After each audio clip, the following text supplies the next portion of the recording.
Shut up and sit down.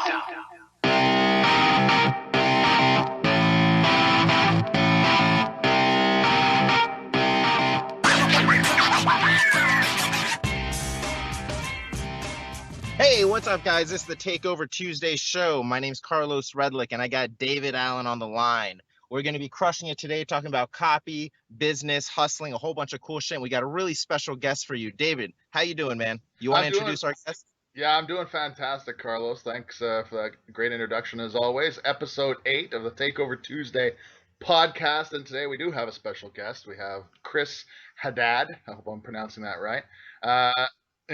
Yeah, okay, aka Mr. Moneyfingers. Okay, so Carlos, first off, I have to correct you. We're not crushing it. We are crushing it. Can I swear on this? Is that going to be okay? Yeah, go ahead. Yes. Absolutely. Yeah. Good. Because I am known for Jeff Walker introduced me on stage years ago at one of his events, and he said, "Get ready to listen fast." And he also said that I had to like donate $100 to some charity every time I swore. And my response was, "But Jeff, there's swears in my slides. Like, what the fuck am I gonna? If you had told me that beforehand, maybe I wouldn't have put swears in my slides. For God's sake, man." That's okay. It's nice to see you guys. Thanks for having me. Number 8 is a very a good number. It's very lucky in what, Chinese, I think it is. I think so. Yeah, I think you're right. Yeah, cool. It's good. It's just after 7, just before 9. It's a good number. It is. It's wonderful. Yeah. So Chris, 8 is 10. Yeah, yep. Let's start by just diving right in. Tell us how you got started as a copywriter. Should we talk about who the fuck I am first? Is that a thing? Yeah, let's talk about the. Well, look, I do know that, and some people who are listening to this may know already that you've been behind the copywriter behind many multi-million-dollar launches, and you have your own. You now work exclusively for yourself. Is that right? I do. Yeah, I haven't taken a client in like 5 years, I guess. I sometimes do partnerships now, but so in a nutshell, my story is I actually wrote about this on Facebook recently and forgot that people didn't know that I was like, dead broke, 12 years ago and whatever else. But I was one of those kids who was like always really smart, but I had a lot of potential, but never did anything with it when I was younger. Decent IQ. I did really well in the SATs, but I was a C student in high school, that kind of thing. And then went to college and kind of got through that. My dad died when I was 19 years old, which was rather devastating, obviously. And then, banged around LA for a couple of years after college, doing like entertainment industry stuff. I was a PA on a bunch of stupid TV shows and things like that. I worked for Robert Redford's company briefly, which was strange. And then ended up moving up to Seattle. I had a company that moved me up here at a tech company that I was working at in LA. They moved me up to Seattle, and then 3 months later laid me off. The funny part was they moved me up to Seattle thinking I was going to be a project manager, which anyone who knows me thinks is fucking hilarious. Which my project manager thinks is fucking hilarious, right? Because she's like, "Chris, you have the worst ADHD of anybody I know." Anyway, so I spent like several years in Seattle temping, never making more than $15,000 in a year. And then I, had a mental breakdown after I got fired from writing greeting cards for a living and ended up like, trying to figure out what I wanted to do. I went to a career counselor. She said, "What do you want to do with your life?" I'm like, if I could just make $40,000 a year as a writer, I would be happy. If I could just make 40 grand, because that was as big as I could dream back then, man. Wow. And she said, "Well, have you ever heard of copywriting?" And I said, "Well, I took some advertising classes in college. What is that about?" And she said, "Well, you can make a living as a copywriter writing for companies." And she introduced me to these books by this guy named Peter Bowerman. And Peter Bowerman, he teaches people. He's a nice guy. I've talked to him on the phone before. He's a nice guy, but he teaches people how to do like corporate copy stuff, collateral material and traditional advertising and brochures and things like that. And so I spent 3 years doing that for some reason. And the whole time I was hearing about this direct response thing. I had gotten like, the AWAI package in the mail, and I was seeing like, people posting on boards about, direct response copywriting. And I was like, God, that's so scummy. That is so fucking scummy.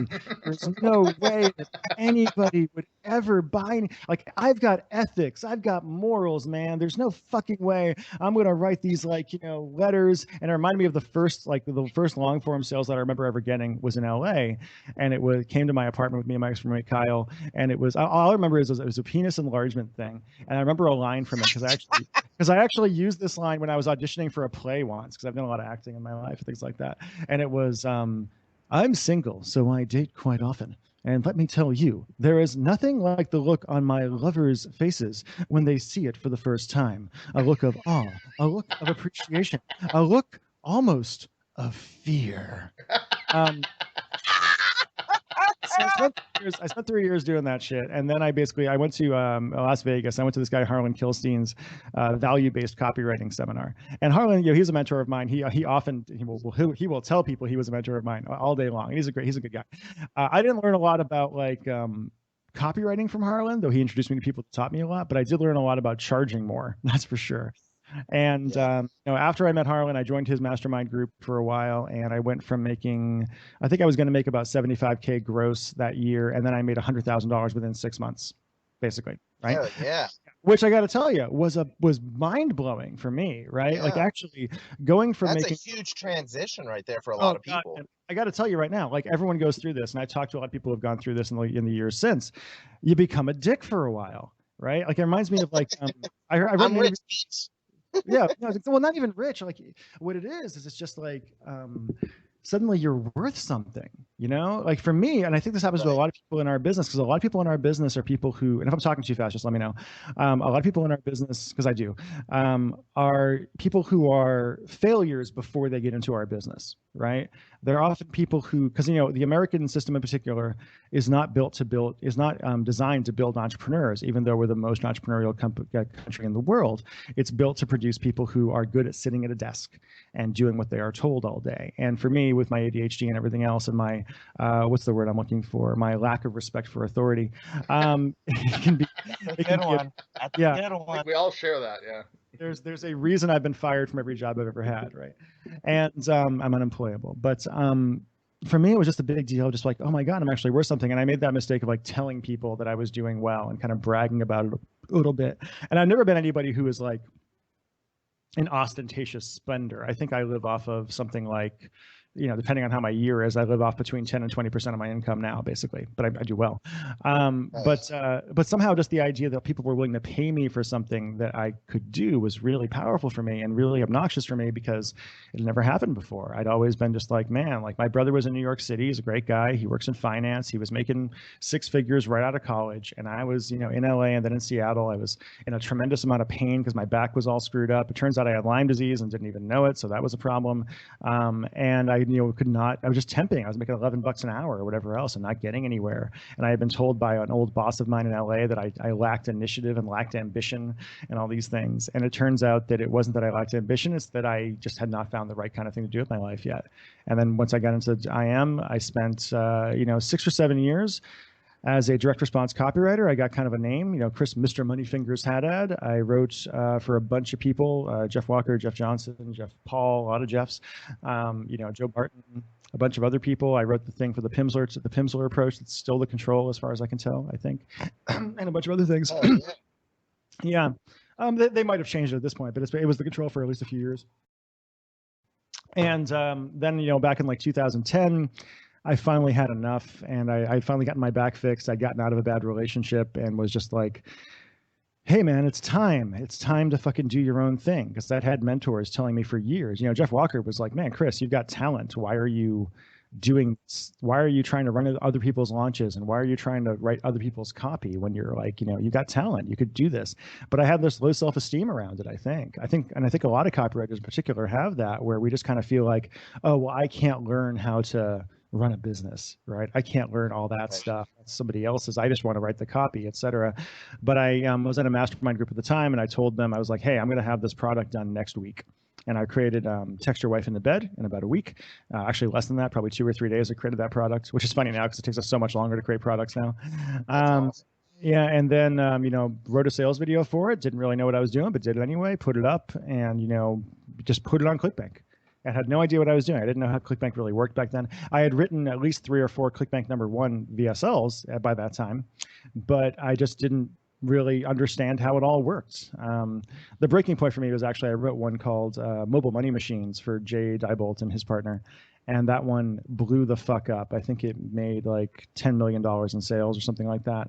And yeah, and they had paid me like 25 grand to write the letter, and it only took me 2 days to write the letter, right? Not a bad hourly rate. But they were getting all the customers and the list and everything else, and I was just getting that money. And I remember I talked to Jay, and I was like, oh man, that's doing great, awesome. You should send me a bonus. And he's like, yeah, we'll send you a bonus, no problem. And I was like, whatever. Yeah. And they sent me a bonus of $5,000. And it was nice to get the $5,000, right? But at the same time, I was like, $5,000 for the 10 million that you just made on that. I mean, granted, they paid their affiliates a big chunk of that, but whatever else, and refunds and everything else. But either way, it just like broke something in my brain. I created Text Your Wife in the Bed. A couple weeks later, Travis Sago found it on ClickBank. He promoted it. I made $700 overnight. I woke up and was like, I made $700 last night. Oh my God, what the hell? And I got the bug from there. And then, the couple of years go by. The first full year I had Digital Romance, we grossed about 600 grand to the company, so probably about 2 million went through the business at that point, through ClickBank, through affiliates and things. And then the year after that, we grossed like $3 million or something like that, and it's been around that level ever since. So it's been kind of nuts to go from. That's awesome, dude. Yeah, it's an interesting journey, honestly, because like when I look back, I was talking to my girlfriend about this, but when I look back at like people that only know me in the last couple of years, including my girlfriend, they know me as this like confident, in shape, dominant, like respected person in my industry, which is great. It's wonderful to have that. But like my internal vision of myself is probably still more like I was in my early 20s, right?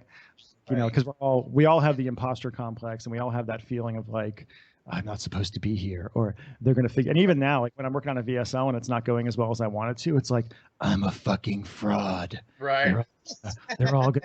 They're all, or something like, for me, it's like if something doesn't become huge and do really, really well, I'm like, oh my God, I suck. I've always sucked. They're about to find out how much I suck. Why did they give me all this money? What happened? I'm confused. What's going on? And that's most of it. I mean, I also spent the last couple of years incredibly sick. I got hit with, so I had Lyme disease probably since I was a kid, and it really hit me about 3 years ago. I basically lost like 30 IQ points. I was stuck in my basement. I had like no energy whatsoever. All I did was sit in my basement and play drums, and then I would make myself go to the gym every day. Honestly, actually, I say this, but like, if I had not shifted from client-based work to owning my own business, when I did, I don't know if I'd be dead per se, but I'd definitely be bankrupt right now. Because the way it worked was, Digital Romance, my company, took off pretty well back in like 2011, 2012. And then I got really sick. But luckily by that point, I'd hired Megan, who works very closely with me. She's wonderful. And we had a couple of people on staff, and we built up our list, and we had a few products out the door. And the business did, really, really, I mean, I made 7 figures that year that I did almost nothing because I was so sick. And I was just like, popping antibiotics like they were candy down in my basement and trying to get to the point that I was at least sane. And then I ended up spending 7 months of last year in Florida. Me and my soon-to-be ex-wife, we're both down there. We were both dealing with some illness stuff. And I was just getting stabbed with a IV every single day, trying to, keep myself from getting sicker, as it were, and taking, even to this day, I have to take about 50 or 60 pills a day and all these other kinds of things, but at least I'm okay. But when I was down in Florida, at this clinic was, I think it was $3,000 or $4,000 a week per person. Right. Wow. And that's a lot of fucking money, right? Like, the day that I don't think that's a lot of money is the day that I shoot myself, because I don't want to be one of because I know people who like forget that, right? They start making a lot of money and they forget how much a couple $1,000 actually is. But I remember being down there and I saw so many people who were going bankrupt, or who had their lives destroyed, or who were in wheelchairs, or there was a family down there I befriended, the Hershews, who are up in Canada. They're I'm an atheist, but they're a very religious family, but we just get along really well. They're wonderful people. And I ended up raising 25 grand for them from my friends in the industry. Because I saw them suffering, and all 4 of their quadruplets were really sick, and one of them probably would have died. And I ended up, they were trying to like raise money from like a television appearance there, and I just knew that wasn't going to work. So I just wrote something on Facebook about my experience and theirs, and put it up on Facebook, and managed to raise, I think, about 10 grand overnight.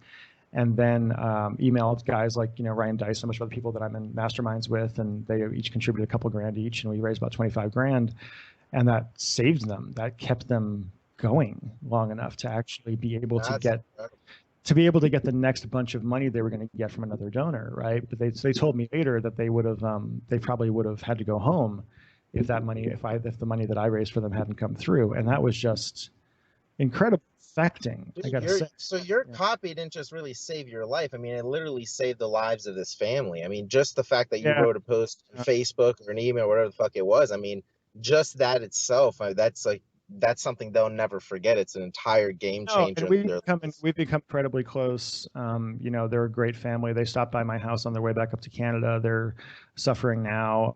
You know, as far as financial stuff goes, you know, I try to help them out when I can. Yeah, but it was just really affecting to see that, and just be grateful to be. You know, actually, my ex-wife wasn't so good at being grateful, which is why she's becoming my ex-wife. But because I always That's was and fun. she wasn't, right? And it was just one of those things. But just being grateful for the gift of that. And it was interesting too, because, you know, they were like, well, Jesus put you at our path for that at the right time. And I was like, well, or maybe I'm just a nice guy who wanted to help you out. That could be it too. Yeah, Right. And, yeah, but honestly, I don't, but either way is fine, right? Yeah, Like yeah. either way, they're good people who deserved help, and I wanted to help them. But just like I think people forget in our industry, it's hard for me sometimes. Like one of the reasons I got out of doing the biz op stuff years ago, and I've got a product that I keep meaning to release for IM stuff, and I'm like, do I really want to go back into that world? It's a good product, but was just like, I'm not one of those people that's like affected by, oh man, you're gonna buy a fucking Tesla and you're gonna do this and you're gonna have this huge house. And I do have a nice house, but like my car is my bicycle at this point. My ex-wife took my Subaru with her when she left, and that's okay. I haven't gotten around to buying a new one yet. You know, it's like Right, I just bike to the gym and do whatever else. And like that whole idea of people wanting money for status symbols and for just like buying stuff just does not compute for me personally. Right? Like So what's your biggest driving force? I mean, what is it that really motivates you? Is it freedom? A lot of people want like time freedom, but it almost sounds like you're really motivated not just by helping yourself, but obviously by helping others. You know what I mean? Is definitely, that yeah, something? yeah. Well, two things for me personally. One is I want to be the best, right? I just want to be the best at Right. what I do, and I'm very good at what I do. And some people think I'm the best at what I do. I've been told that, you know. And I think if when I'm on my game, I'm definitely up there, right? As far as being able to write copy that converts, especially in my niche. So I get off on the competition of it. I get off on the success of it, and I do like helping people. One of my favorite things in my life is that, you know, I've got students I've taught some stuff to who it's changed their lives. I've got affiliates who my favorite emails that we ever get from anybody are when affiliates write in and say, hey, Chris, I've been trying to do this affiliate marketing thing for a couple of years. I've promoted a ton of different products on ClickBank, and nothing's ever really worked for me. But I promoted Text the Romance Back or Language Desire or any one of our offers, and now I'm paying my fucking mortgage, right? And I'm That's just like, awesome. I did that. I helped that person do that. And also even with our products, when I create the product and I have people write in and say, I was just talking to somebody a few minutes ago who was just saying that, like, you know, Text the Romance Back, like, you know, really saved her marriage and had a great impact on it and things like that. So that's great for me. I like money, don't get me wrong. I'd rather be rich than poor. I've been both. And having more than I need is really freaking nice. But I'm not somebody I'm Yeah. not somebody who's motivated by, and my girlfriend and I were talking about this, she's in our business too, but like I've had people come to me and say, hey, Chris, you know, if you were doing this, this, and this, you could be making X millions more a year. Right. And I'm Yeah. like, yeah, but it's scummy and I don't want to. Right. Like it just isn't like, but it's not Yeah. fun. Like it's Yeah, not exactly. interesting. Yeah, doesn't You know? fulfill you any more than you already are. No, and I'm not somebody who's like, you know, I mean, I have an amount of money I would like to have invested in the bank right now, and I'm getting closer to it every day. But that's just for freedom, and that's just for safety, and that's just because this shit can fall apart, you know? Like, Yeah. you know, we're making a bit less this year than we were like 2 years ago, for a number of reasons having to do with email deliverability and some other things. But at the same time, I live off 20% of my income, so it's not that big of a deal, right? Right. Whereas I know a lot of people who hit it big and do stupid things like buy $100,000 car the first month they make 100 grand, right? And Yeah. I'm like, I had to talk with somebody recently about that who was hitting it really big, really hard. They were climbing up the ClickBank charts and things like that. They started making some money. They've been in the business for like 5 years. They were like, okay, I'm going to make it. I'm going to make it. And as soon as they started making it, they were like bragging about it on Facebook, and they were like, you know, buying fancy cars and buying first class plane tickets everywhere and all that shit. And I'm like, all right. And then 6 months later, oh, look, it's all falling apart. Yep. Couldn't So sustain it. no, you can't sustain it. And again, like, what's your goal? What are you going for? Yeah. Right. Like for me, it's just, I just want to be able to, you know, Dean Jackson's got a great quote. I don't remember the exact thing, but he basically says, you know, success is waking up every morning and getting to choose what you want to do with your day. Right. Right. Right. And I'm, yeah, fuck yeah, that is, man. Like, it's Yeah, great. So, absolutely. That's one thing I've that's probably what drives me too, is doing what I want, when I want, with who I want, how I want. Yeah. Yeah. The funny thing is, my ex-wife, like, one of her big critics, she used to criticize me on everything because for a number of reasons, I'm not going to get into that. But she, one of her big criticisms was, Chris, you only ever do things you want to do. I'm like, Duh. and she would, and that was a criticism. And I was like, well, That's isn't not how that it's supposed to what I've been working for the last 12 years or 10 years or whatever it's been? Like, isn't that the goal? Is to That was the be able fucking to spend point. life doing things that you want. And by the way, a lot of things I want to do involve helping other people and, working hard. And Yeah. I work hard at my drums. I work hard at my business. I work hard at the gym. I do all that kind of stuff. But it was just really funny to see that mindset from somebody I loved who was just like, really seemed to believe that life was about suffering and that work was about, I think for her, it was just like, she couldn't conceive of the idea that you could enjoy your job. Right. Right. Most Some people can't. don't understand that. It's really funny. They don't understand, but you had glossed over it a little bit, but I know there's actually a lot of copywriters that had started listening to the show. And one of the things that they really wanted me to ask you is, I know that you ended up not writing for clients and you did your own business and now it's running, it's kicking ass. But yeah, it's a huge shift. But what was the initial thing that got you clients? I mean, when you were first starting out, when you were like, I need to do some direct response sales letters or whatever. I mean, what is it that that took off, I guess? So back in 2000, I don't even know when it was. I was 26 probably, I think. I'm 38 now. God, I'm old. When did that happen? I was talking to somebody the other day and he was like, I thought you were like 29. I'm like, oh, you're so cute. Because it was like a 25-year-old kid, right? I think I just have a youthful aspect or something like that. Yeah, absolutely. But either way, for me, when I got started, it was just, so when I was doing the corporate stuff, I just started doing cold calls around Seattle, and that was stupid. I mean, I wish I'd skipped that phase of my career, but it certainly taught me to be fearless about going after people and to be fearless about just being like, hey, here's what I can do. Here's what I can do, and here's what it's worth.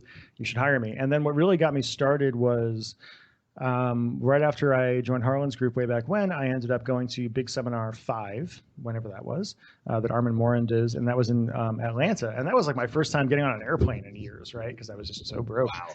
And my back was destroyed. I'd been hit by a semi-truck several years earlier, and I was just in really a lot of pain back then. Yeah, it was before I got surgery. Dude. Yeah, but it's funny because I wrote all this stuff out like recently just as a post on Facebook, and people were like, "Oh my God, I had no idea." I'm like, "Oh, well, it's just what the fuck from being hit." Yeah, but it's just like but when it's your life, it's just your life, You're just like, oh yeah, that happened. And then I got arrested once, and that was other stuff that happened, and then now I'm getting divorced and whatever. I'm like, yeah, that's just the way life is. Oh man, that's awesome. You've got to do it. You should do like a top 100 fucking questions somebody would want to ask you. Ask I guess whoever your fans would be and shit, and then fucking do a little audio interview and transcribe that shit. Have the content done. You know what I mean? I do. I put that on Facebook sometimes. I'll just say, ask me anything and see what they ask. And oftentimes the question is, will you look at my copy? And I say, nope, I will not. Nope. I'm like, do you have $2,000? Then maybe I will, because that's what I charge for critiques. Anyway, I forgot where I was going with all that stuff, but it's been I went to a Big Seminar and I just, went and networked. I just went there and I was like, okay, I'm going to go there and I'm going to offer to do copy critiques for anybody that wants me there. And I'm going to shake hands. I'm going to drink and I'm going to do whatever else. And it was scary because I was not a very social person back then.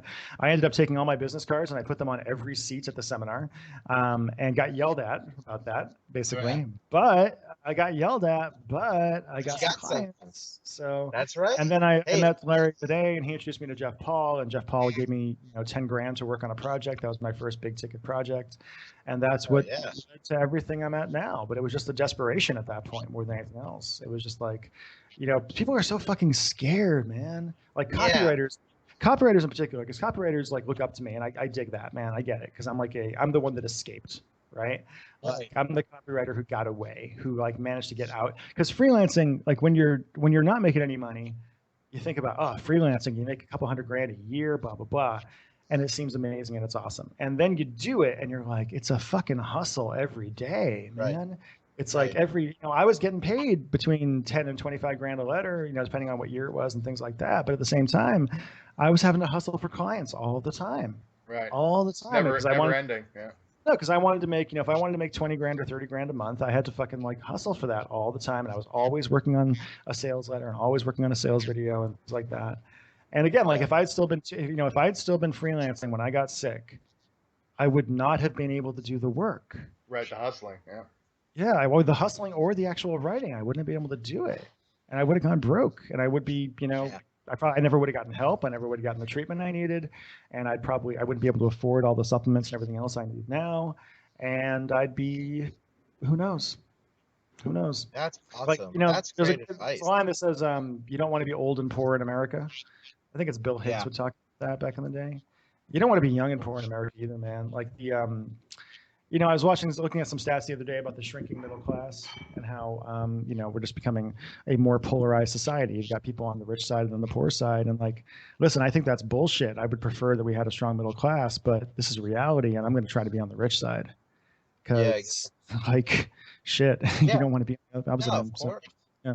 What, how long was it that it took you? I think you mentioned it, but how long was it that you went from freelancing? Like, how many years did you do that? And then you're like, fuck this, I'm just going to go ahead and do my own stuff. I think I did about 7 years of freelancing. And I think for me, I had a lot of back pain problems at that point. I was unmedicated for ADHD all that time. I had some emotional stuff I was going through in my own life. And I think that I just wasn't emotionally ready to like go be successful. And what happened was Right. I got back surgery, and then that was good. And I was all of a sudden like, oh my God, I can actually move. I mean, I've had to deal with back problems off and on since then, but I've got it pretty well under control. And then I got arrested at Burning Man. That's quite a story that I'm not going to tell today, but it was hilarious. Oh, fuck yeah. I was actually wondering if I should go to that. I was looking at that shit. I was arrested at Burning Man. And I ended up on probation for 3 years, which was quite interesting. And I had to go to rehab, which is funny because all my friends who know me are like, Chris, you drink less than like anybody and you never do drugs or anything like that. I'm like, yeah, well, the one time I did at Burning Man, look what happened. And granted, that was partly my own fault and whatever else. But I was both railroaded by the cops, and it was partly my own fault. But and either way, I did that. I came back from Burning Man, and I was just like devastated. And I was like, I went to my therapist. I've been seeing off and on for years. Who's helped me with a lot of stuff from when I was a kid and shit. And I just said like, I need to get help for the ADHD thing because I'm just so sick of being disconnected from the world all the time. Right. And I went on ADHD meds, and that was a major revelation for me. And people talk shit about meds. They talk shit about, ADHD. They talk shit about all these things. But for me, like I've met very few people in our business who have as severe a case of ADHD as I do. I've met a few who are worse, but not many. And I find those people really annoying, by the way. But going on meds just like made it so I could actually focus and I could actually sit at my desk and work for hours on end without feeling like I was slitting my wrists. And that led to everything in my business, everything, like being able to do that. So those are the big kind of transitions that helped me. I mean, my biggest regret, if you want to call it that, business-wise, is not starting my own business 5 years earlier, right? Like I knew what I tell people this who are copywriters. I'm like, after 2 years of writing copy professionally and doing a bunch of different niches and everything else, I knew what I needed to know as far as how to do this stuff. And I've become a much better copywriter working for myself than I ever was working for clients, because you get to be in the data every day. You get to see what works. You get to write the emails. You get to see the actual feedback and see the customer service and, everything else. And you just know what works instead of having to sit there and guess or ask somebody for the data, so. Right. Now, when you said you first got into it and you went networked and stuff and you were flat broke, how did you learn to write copy? Like, what were your sort of first forays into learning about it? So first off, I kind of ended up reading a bunch of books when I was doing the freelance copywriting stuff, like the corporate copywriting stuff. So I read Bowerman's books, and I read, I think, one by Bob Bly, who's an awesome. Bob Bly's hilarious. I love that guy. He's like the most curmudgeonly man in the world, but we're friends on Facebook. I really like him, but he's like a total workaholic, and he's just like, he's the grumpy old man who just like sits at his desk all day and types about being old and angry, and it's awesome. And but he's very good at what he does, and he's a very good guy. But I read stuff by him, and then I read some of the Kennedy stuff probably, and then when I got hooked up with Carlin's group, he turned me on to John Carlton. And through them, I ended up meeting this guy, David Garfinkel, who is awesome. David became a mentor of mine. I basically stalked David at a conference and said, hey, I want to work with you. What could we do? And we worked out a deal, and I helped him with some stuff, and he helped kick my ass and taught me a lot about how to write copy. It's funny because he'll say now that I didn't listen that much, but became very good anyway. But I think I listened. I just had my own style, right? Right. And then from there, I just ended up taking a bunch of clients and just did it. You learn it by doing it, but mostly by I've never done the whole hand copying sales letters thing because my handwriting is awful and it sounds torturous. But I've certainly read a lot of copy, and I've read a lot of courses, and I've been through a lot of stuff. And then at a certain point, you just learn how to adapt all that stuff to your own unique style and your own unique approach. And I think what makes my stuff work better than a lot of stuff is that it's not the same as everybody else's. It's not. I mean, people try to copy my shit sometimes, and actually Garfinkel was talking about that. He's like, people try to do what Chris does, but they don't understand how he does it, so they can't do it, right? Like there's a certain level of emotional subtlety that I think I'm able to bring to the table that most people just can't do. So now, is that just kind of like a gut thing that you've got? I mean, I know that you're a copywriter, obviously, so maybe it's just something natural, or is there something that you've researched, someplace that you go to actually figure out what their emotion is? There anything you do specifically to kind of get in that mind, to get in their zone? Okay, so I've got a bit of a theater background. So I've been in plays off and on since I was, in fourth grade or something like that. I haven't acted in quite a while. I'm not a great actor. I'm decent. I can carry a part. I'm good at being like the villain or whatever else. I'm a good speaker. I can do that kind of thing, but acting I'm just okay at. But I've done a lot of that stuff, so I understand the idea of like getting into a character. And then I'm a writer. Like I'm an actual writer. I'm writing a book right now during my free time. I'm writing a smut novel actually. It's pretty awesome. Yeah, a lot of my friends have read it and like, this is fantastic. You need to publish this. I'm like, yes, I do. Somebody was like, somebody asked me the other day, they were like, are you doing that for money or for fun? I'm like, I thought it was the same thing. I don't understand. But for me, it's just like, you just kind of emotionally inhabit the character, I guess, that you're writing. Like when I'm writing as supposed to be Keith for Language of Desire, I just let myself, be at my desk and I just get that character talking in my head, and it's a higher voice in my head, and it sounds like this, and it's a woman who's in her 40s, and etc. And I actually hear that in my head while I'm writing, or I'll talk while I'm writing as well, and it comes out that way. But it's just about empathizing. And I was consulting with somebody the other day on a letter for men, a pickup letter kind of thing. I was like talking at the stuff, and I was like, this is crap. And I was telling the copywriter, I was like, dude, like, I actually said to him, like, let me guess, you're a really good looking guy. And he's like, what? I'm like, you're a really good looking guy, aren't you? And I'm like, you're a really good looking guy, and you've always been a really good looking guy. Because I'm a pretty good looking guy now, but I wasn't when I was younger. I was out of shape and whatever else. So I understand. But he's like, yeah, I've always been. I'm like, and girls have always been really easy for you, haven't they? And he's like, well, yeah. I'm like, yeah. That's why you're fucking this up so badly, right? Because you don't understand. You don't understand the shame that these guys have. And the anxiety and how fucking frightening it is to walk up to a girl and how like you're like, oh my God, if I get a boner and blah blah, and how like it's just like, and you're angry at women for not wanting you in some way, and like there's that undercurrent of misogyny and all that other kind, like all that stuff is in there, and that's what you gotta like mine if you want to write shit that really converts, right? Like, and so many copywriters, they learn the structure. Right? They learn like, the structure from John Carlton or from me or whatever else. And yeah, you got to have like a scintillating open, and you got to have, like you usually want to have some kind of story, and you want to have the buildup of the product, and you want to have credibility, and you want to have the product reveal, and you want to have the bullets and the bonuses and testimonials and et cetera, et cetera, et cetera. But it's just like writing a film script or something like that, like, you look at like the new Star Wars, The Force Awakens, which I quite liked, versus like, The Phantom Menace. Structurally, yeah, there's a lot of the same shit. One's a good movie and one is dog shit. Right? Right. Like people don't seem to get that. They just kind of plug things in, but they don't really feel like, how does all of this relate and what emotions? My stuff is all emotion. I know I am not good at credibility necessarily. There's things I'm not good at. I'm not good at research at all. Like I don't really do it. I read a lot of, people ask me how I research, and I'm like, I just read stuff that I'm interested in, and I find a way to make that into what I'm doing, in some way or another, which means I'm going to end up putting all my things I just learned about the death of the music industry and the rise of the MP3 into a romance letter somehow. I don't know how, but that's for me, it's just about. I mean, that's fucking brings it from. No, I don't even mean to cut you off. That was really good. I think it's really cool for people to kind of take that you're. I don't know if you're consciously doing it, but getting ideas from other industries, other niches, other magazines, other fucking stories, movies, whatever it is, and then tying that in. I mean, it's so fucking good because a lot of the copy, like you're saying, is you do the stuff that's different. It's not the same shit that everybody's trying to copy now. right? Your shit stands out. It's different. It starts in the middle of the story, A Yeah, lot of and the it's not always. yeah. It doesn't always work. Most of the time it works. I've had very few flops. I don't think I've really had a flop in a long time, but sometimes things go really high, and sometimes things just do okay. But at least it's not the same fucking thing. And I don't always start in the middle of a story. But if I'm going to start with a story, by the way, if you're gonna tell a story, start in the middle, right? Like if you're going to tell me this is screenwriting 101, right? But like if you look at any good novel or any good, and I do that when I'm writing my novel stuff too. I always start in the middle. Again, for those, I start in the middle of a sex scene for most chapters. But because it's a smut novel, that's what you do. Yeah, it'll be Skinemax, baby, Skinemax. Hey man, it's good. It's good stuff.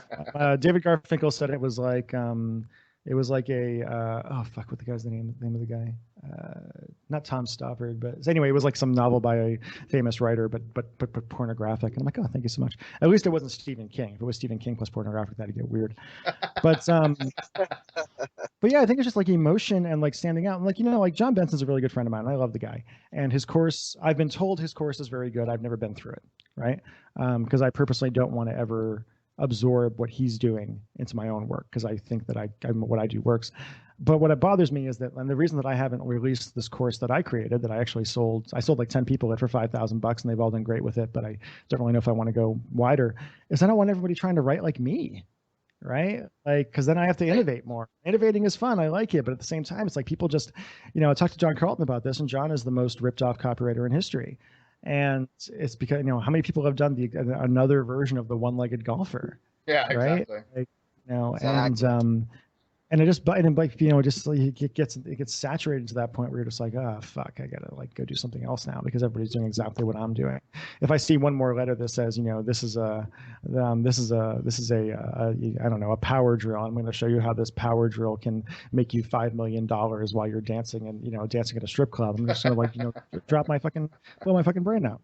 So Yeah. I think it's just about like when you go back to why I do this, like for me, I've got friends who ask me sometimes, they're like, hey, Chris, why don't you write like a novel? And I'm doing that now for fun. Or why don't you do more plays? Or why don't you do screenplays or things like that? And I'm like, well, I do like some theater stuff occasionally here in Seattle. There's like the 1448, which is a theater festival I do stuff for every couple of years. But mostly it's because I get my creative juices satisfied from the work I do. Right? Like this is creative. Yeah. It's interesting. Like you're writing. And you get live feedback. I mean, you have a real customer base. So you get real human behavior feedback. You can really do some cool shit. You find out what works right away and you get to affect people's lives. And I have this thing where I'm a writer and I write very quickly and I like writing, but I cannot write something unless I know it's going to have an audience. I just can't do it. Yeah. Like even as I'm writing this book, I have about 30 people who are friends of mine who are reading it as it goes, right? Because I'm just like, that way I can get the feedback and I can feel like, okay, I get it. What works and what doesn't. I like having a live crowd. That's also why I like speaking, right? I like getting up in front of people and giving a speech because you can kind of tell your dick jokes and see how people react and whatever else. So yeah, the instantaneous feedback. Yeah, it's great. Yeah, awesome, man. You've been really just dropping all sorts of knowledge here on this podcast today. I guess one of the things I also want to know is that there's lots of aspiring copywriters. I think that now, like Carlos said earlier, are now listening to this show because they realize that we're doing the same thing. And if there's one mistake you see people making constantly, is there one sort of that stands out where you see, like maybe that they're not writing for themselves or whatever? Well, do you mean as far as like the copy they write, or do you mean as far as the careers? Either or, up to you. So for the careers, I would say the biggest mistake is studying too much for too long. I've seen a lot of people who get into copy and they spend years trying to get really good at it before they take on their first client or anything like that. And that's a huge mistake because actually when I got started, when I joined Harlan's group way back when, there was some guy, I think his name was Nathan or something, who had been in the group for over a year already. And, he's like an engineer or something like that. He was trying to learn the copy thing. He was doing whatever. And, 2 years later, when I was making six figures as a copywriter, a couple $100,000 a year, he still hadn't written for his first client. Because he was just like, well, I'm not ready. I'm not ready. Yeah, studying still, yeah. Yeah, it's like training for a marathon for 5 years, You're like, doing. Eventually, you just got to get out there and do it and find out what works and what doesn't. And that's a big part of it. I think, you should be doing your own products if you can. Not everyone can do it, though. I have to be reminded sometimes by my friends and coworkers. They're like, Chris, other people aren't you. And that frustrates me sometimes because I don't actually think I'm all that special, but I think I have certain a certain drive that other people might not always have.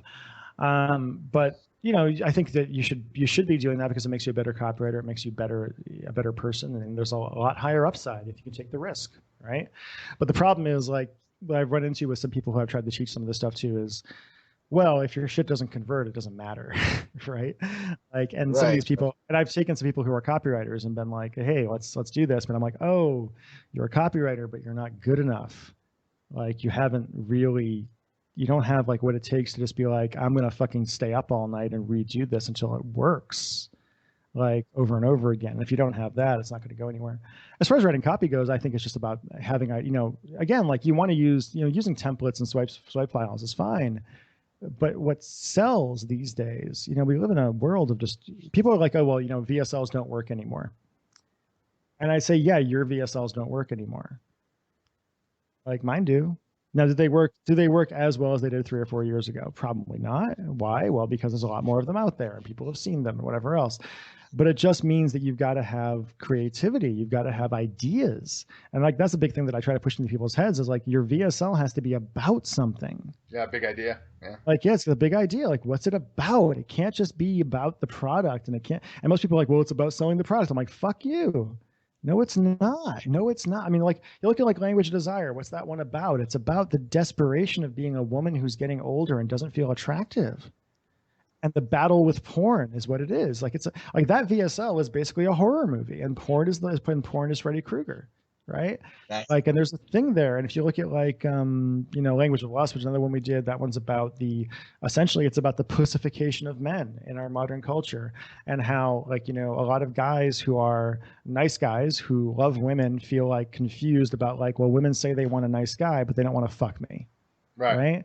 And it's about that tension. It's about shame. And it's about like what it's like to be a guy who, and this is what my novel is about, actually. It's like what it's like to be a guy who has all these, really pornographic urges because you've got testosterone, but at the same time wants to be someone who respects women, et cetera, et cetera, et cetera. Right? Like, there's stuff there beyond just, here is a product that will make someone suck your dick. Right? Like, you know what, Bruce Lee said it best, man. Emotional content, something like that, right? Emotional content, emotional connection, man. That's what it is. That's what it is, man. It's all about the emotion. It's all about evoking emotion. It's all about, it's all about confirming someone's belief is a really powerful technique. If you can just tell somebody, that's why everybody says, like, yeah, you're right, Obama's a fucking Nazi or whatever else, right? Right. And people are like, yeah, you're damn right he is. It's like, okay. Yeah. He's an alien. Yeah, he's an alien. Fine. He's a Muslim alien, blah, blah, blah. Or he's just a guy. The real thing is, like, people get mad at me in politics because they're like, well, this guy's blah, blah, blah. Or he's just a guy trying to do the best he can. Except for Donald Trump, who's a sociopath. Right. But, like, he's actually a sociopath if you look at the definition. But that's okay. Yeah. But even, like, listen, I'm relatively liberal, but even with Bush, I was just like, he's a guy trying to do the best he can. Like, I don't agree with most of what he's doing, but he's doing the best he can. So. Did you see that though? He bought Donald Trump bought JebBush.com. I saw that. And redirected it to his fucking site. Yeah, that was awesome. Oh, he's the best. He's the best at trolling people, no doubt. Oh no, he is, and it's frightening. But that's okay. Yeah. So anyway, so for me, it's just like, you gotta have the belief in yourself. People used to call me arrogant pretty often, and I understand why, because I was unafraid to say I was good at shit. Right. And even now, it's like, people, I can come across that way sometimes, and it's more just like, my girlfriend was like, no, you're not arrogant. You just know what you're good at. Like, and I'm like, yeah, you're right. Because arrogance, the definition of arrogance is one who pretends to be able to do things he or she can't do. So if, like, you present yourself as, say, if I came out and said, I'm going to go dunk that basketball, that'd be pretty fucking arrogant because I can't fucking do it. Right? Like, you want me to, like, ride a horse? I don't know how to do that. You want me to, like, do a guitar solo? I can't do that. You want me to play drums in a rock band or write copy that converts? I know how to fucking do that. Right? Yeah. So there you go. Right? Like, and I think there's this toxic humility that a lot of people have around, like, not believing in themselves or not being willing to say, yeah, I'm good at this. And it doesn't mean you're going to say, like, oh man, like, you work with me and you're going to make $1 billion. Like, that's bullshit. I know people that talk about that. I'm more like, well, here's my track record. Here's how I work. Most likely it's going to go pretty well. Yeah. I agree. I mean, I think a lot of people just have to, like, dial in on part of it is knowing what you fucking suck at and then knowing what that one or two things that you're good at. Because like I even told one of my clients yesterday, I was like, look, dude, I'm so happy I actually get to just write the copy for this, because fucking if we were talking about traffic and fucking this other, I don't know shit about traffic. I don't know the first thing about how to do traffic. You know what I mean? So but as long as you know what the fuck you're good at, I think that's a huge, what you just said. I mean, that's a huge thing, to actually be self-aware of what it is you suck at, what it is you're good at, and then just fucking go all in, full chips on what it is you're actually good in. Well, Doesn't have to work the first time. I actually think of it like, Dungeons and Dragons, honestly. Right? Like, and if you guys played D&D, I used to play D&D. I still do occasionally with friends, but it's like, you got your rogue, you got your wizard, you got your fighter, you got your sorcerer. Everybody's good at different shit, and you need all of them in the party for it to work, right? Like, if you just have all fighters, then you're just going to be like, okay, well, we don't have any healing and we're all dead, or whatever else, right? Geekiest metaphor ever, but you can only be great at one thing. No, I love it. That's fucking phenomenal. And you can only be world class at one thing. I'm a world class copywriter. I am not a world class traffic guy. I'm just not going to be. I'm not a world class designer. I'm not a world class anything except for doing that. And it's like, and I learned that, like, the most valuable thing I ever learned in business, I think, was actually from Dan Sullivan, who has Strategic Coach. I was in that group for about 2 years. The first year was awesome. The second year I didn't really think was as worth it, but it's like a business coaching thing. And the most valuable thing I learned from him was this idea of unique ability. And what Dan talked about is, in your business, there should be basically 3 things that you do, and everything else should be done by other people, right? And those 3 things should be things that you are passionate about, enjoy doing, and are uniquely qualified to do, right? And for me, it's like, well, I'm good at writing, I'm good at speaking, and I'm good at coming up with ideas. And that's pretty much it. Right? That's basically your business now. Yeah, and I mean, I do some affiliate stuff. I do some whatever things and whatever else. But like, more or less, that's just what I do. And everything else is done by other people. And they do it way better than I would. Way better than I would. And do I have to pay them? Yes. Do I pay them? But is it worth it? Do I pay them pretty well? Yes. Is it worth it to have the free time and the whatever else? And are we at a point, like, would I have been able to build the business I have now by myself? I hate it when people get up on stage and like at conferences and say like, I did this, I did this. Yeah. I'm like, I get up on stage and I'm just like, well, I did this part, but Megan did this, and Mike did this, and Colleen did this, and Taylor did this, and et cetera, et cetera. Because like it's especially these days, it takes a team. The days when you could be one guy in your basement making $1 million a year online, I'm sure there's some people that are still doing it, but it's harder. Yeah. Hey, so real quick, before we kind of wrap it up, I want to ask you a question. What's one person, or who's one person, dead or alive, that you'd like to sit down and have dinner with and kind of pick their brain, or just have dinner with again? Kurt Vonnegut, man. Yeah, geez. Well, okay. Well, Kurt Vonnegut, if he wasn't drunk. Because Kurt Vonnegut was drunk. Because Kurt Vonnegut was drunk a lot. It sounds like it, yeah.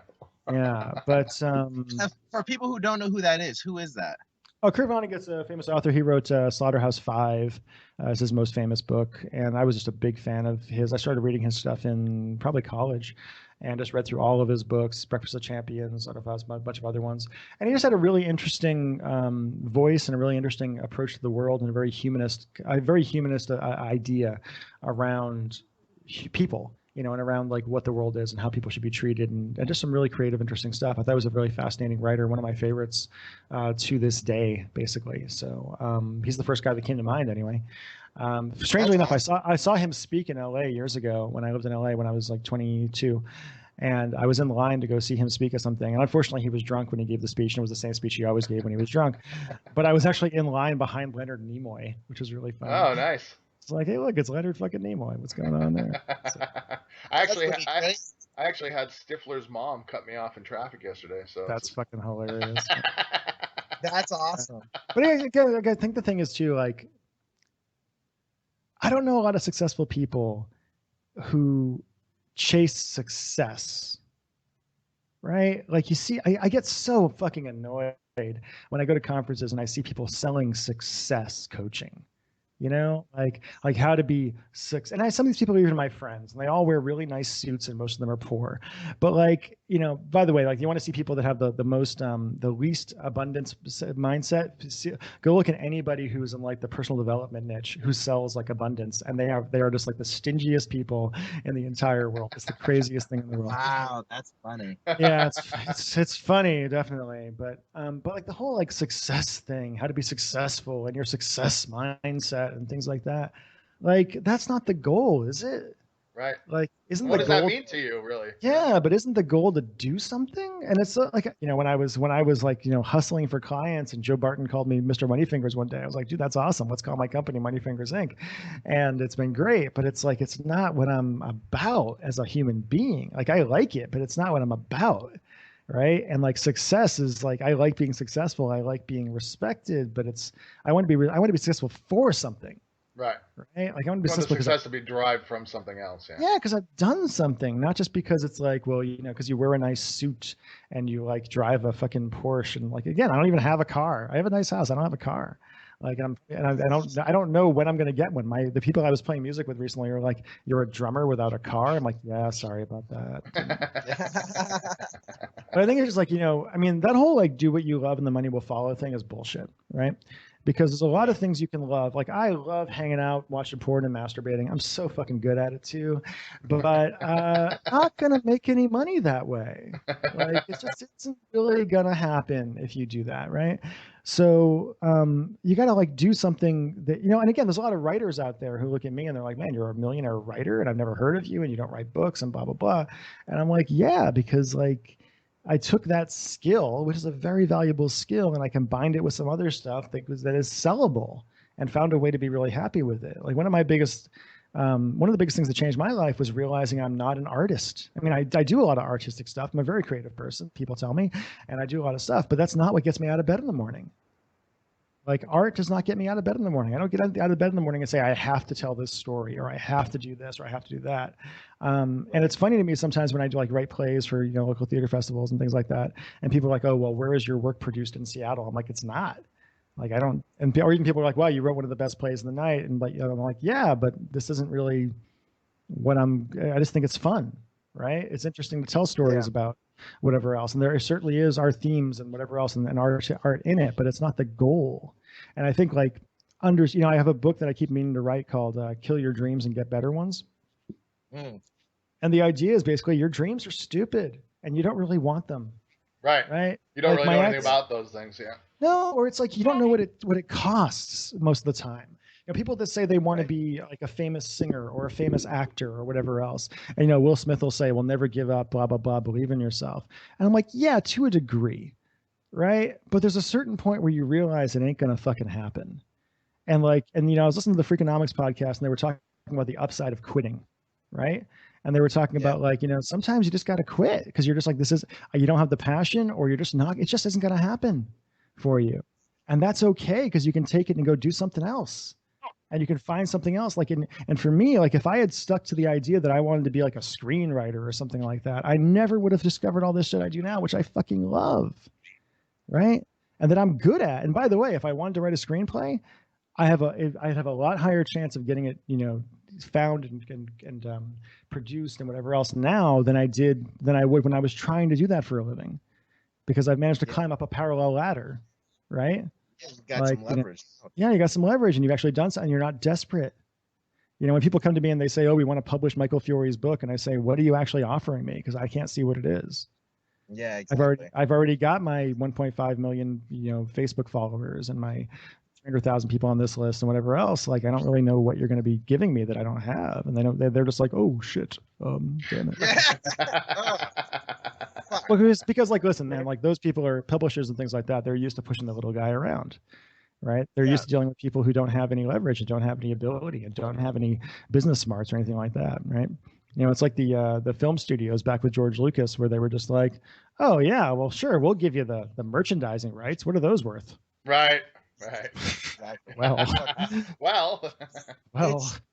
You seem like you're on fucking a roll, dude. It's funny because it's like I want to keep now asking questions. What do you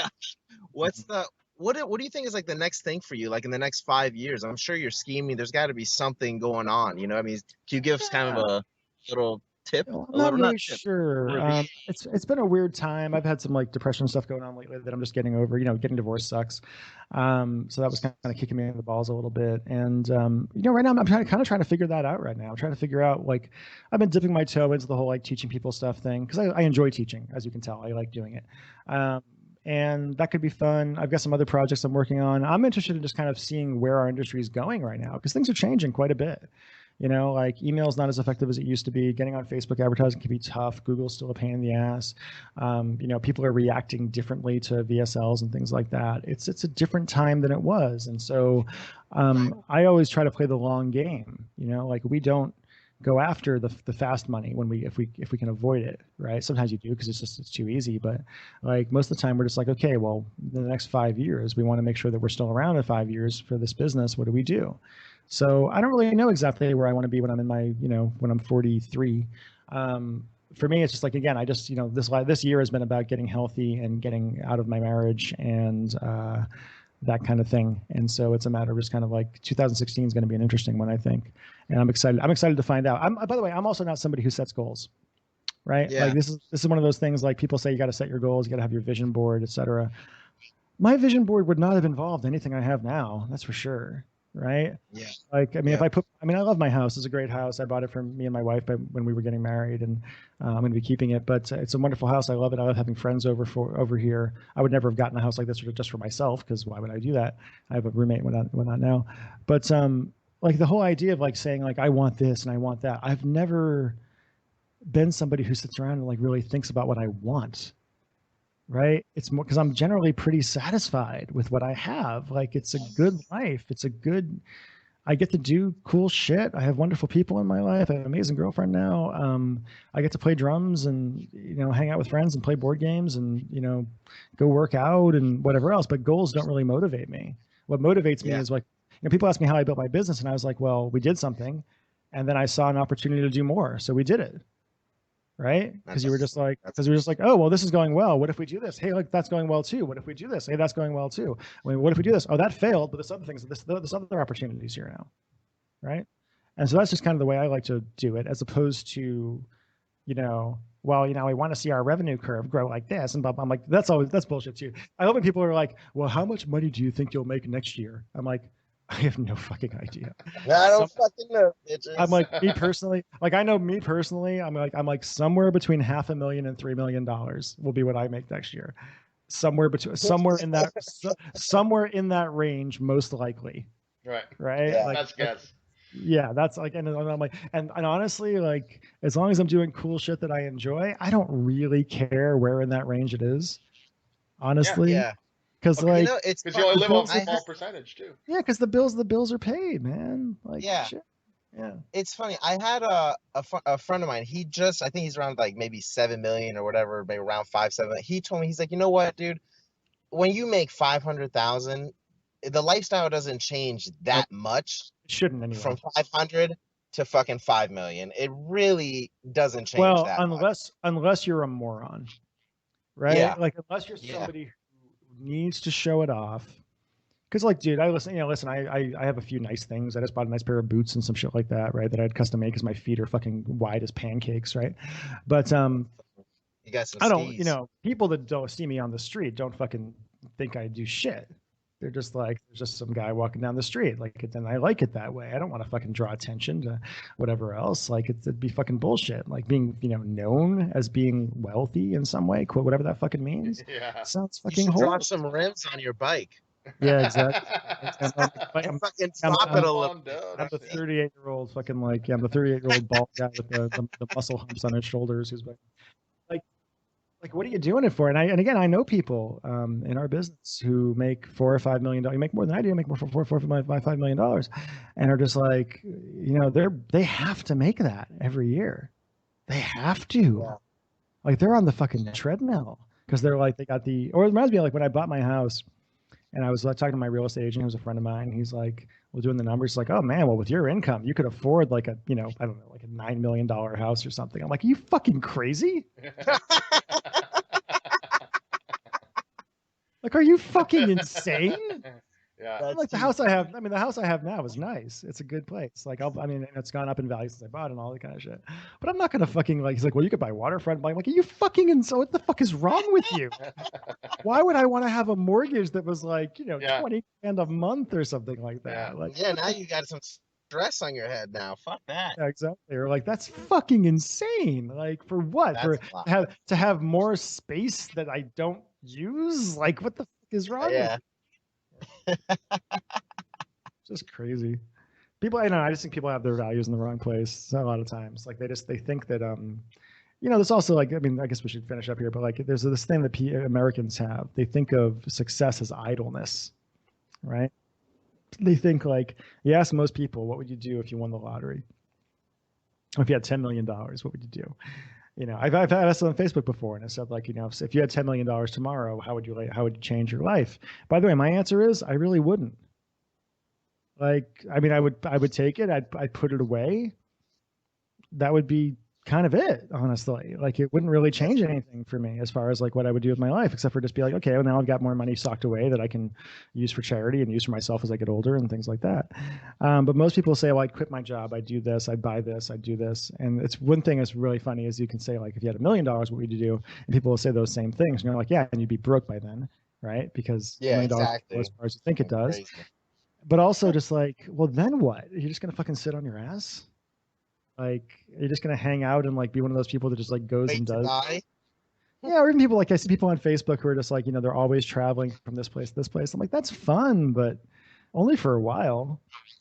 Like at a certain point, you're just like, what are you creating? What are you contributing? What are you doing? Like, besides just fucking like, being a fucking, besides walking around being a consumer and wanting people to think you're special because you can consume more. Because that's what the Kardashians do, right? We are special because we can consume more. Okay. Yeah. Yeah. Okay. I guess that's a thing if that's what you want to do, but it doesn't really sound like that satisfying of a life. We only get, X number of years. Like, I don't think people are sitting around being like, hey, I wish I bought more shit when they die. Yeah. So, and I like buying shit. All right. Well, there you go. Yeah. Cool. Glad we finally made this happen after, my calendar mysteriously fused to have you guys on it. Well, not everybody likes us, so that's just the way it is. Oh, there's a lot of people that don't. Actually, that's a funny thing. People are like, there's people who don't like you. My wife would be like, well, there's some people that really don't like you. I'm like, yes, honey. And there's a lot of people who fucking love me too. That's right. So Focus I would on the rather, positive. but I would rather have people who fucking love me in my life and have people that don't like me than have a lot of people that think I'm just kind of an inoffensive thing. Right. Oh yeah, like, that's the worst. Like who wants to be that guy? So, I'd be all right, like, cool. I want to be more like Gary Halbert. Yeah, where can people? I know you don't take any copy clients anymore, but I mean, where can people, I guess, see your stuff or go check your shit out? Drop a link if you can. Go to let me just make sure I have the right link here because it's probably the affiliate center stuff that we have because I do interviews with people sometimes on my affiliate center and those are really valuable. Oh yeah, go to lod-cash.com and that'll bring you to the affiliate center for the affiliate sign up page for Language of Desire, which is one of our better offers. And if you sign up there, you'll get into our affiliate center. You'll be able to see a bunch of old interviews I did as well as things like that. And then you can look me up on Facebook too. It's I think it's just Chris.Haddad on Facebook is my Facebook page. But if you look for Chris Haddad, you'll see this bald guy. Right now there's a lightsaber next to me. Usually a shirtless bald guy. I am often shirtless this time. I'm in really good shape right now, and I figure I might as well show off while I can because when I get into my 40s, it'll all start falling apart. Plus, I lost like 25 pounds this year, so that was pretty cool. I didn't even know I was fat until I lost the weight. And then I was like, wait a minute, there's muscles under there. Well, dude, when I was in Florida, where did this 6-pack came from? Yeah, when I was in Florida for 7 months, I wasn't like allowed to work out for 7 months. And I'm a pretty active guy, so it was annoying. So yeah. Well, thank you for coming on. Oh, it's fun, guys. Yeah, good times. Awesome. I'm sure people got a lot out of it. I hope so. Yeah, and again, hit me up on Facebook if you were listening, and if you're trying to friend me on Facebook and you heard it here, do me a favor and send me a private message telling me that you heard it here, because otherwise I'll just ignore your friend requests because I get too many of them, basically. Yeah, guys, absolutely. Okay. Thanks a lot, okay. Chris. Yeah, no problem. Bye. Bye. All right, Carlos, episode 8 in the can with Chris Haddad. You want to add anything, Carlos? No, hey, that was awesome info. He fucking crushed it. However the fuck. Crushed it! It's fucking done. Definitely really appreciate him being on here. I guess we're talking like he's not on here, but thank you for coming on here, Chris. Totally that's it, man. Thanks so much. That's all I have to say. Guys, appreciate it. Talk shit about me right now. This is when you do it. Fucking guy just talk. He just We'll would not end up shut. in a smut novel if we do. I He think. would Did you not hear fucking about shut the up smut the whole novel? fucking Oh my god. fuck is That's Did you wrong hear how with this guy? fast? Did you hear how fast he talks? Yeah, I do talk fast. That's true. All right, cool guys. All right. We'd also All like right. to thank Ben Sound at bensound.com for the intro and outro music. That's episode 8 in the can. We'll see you next week.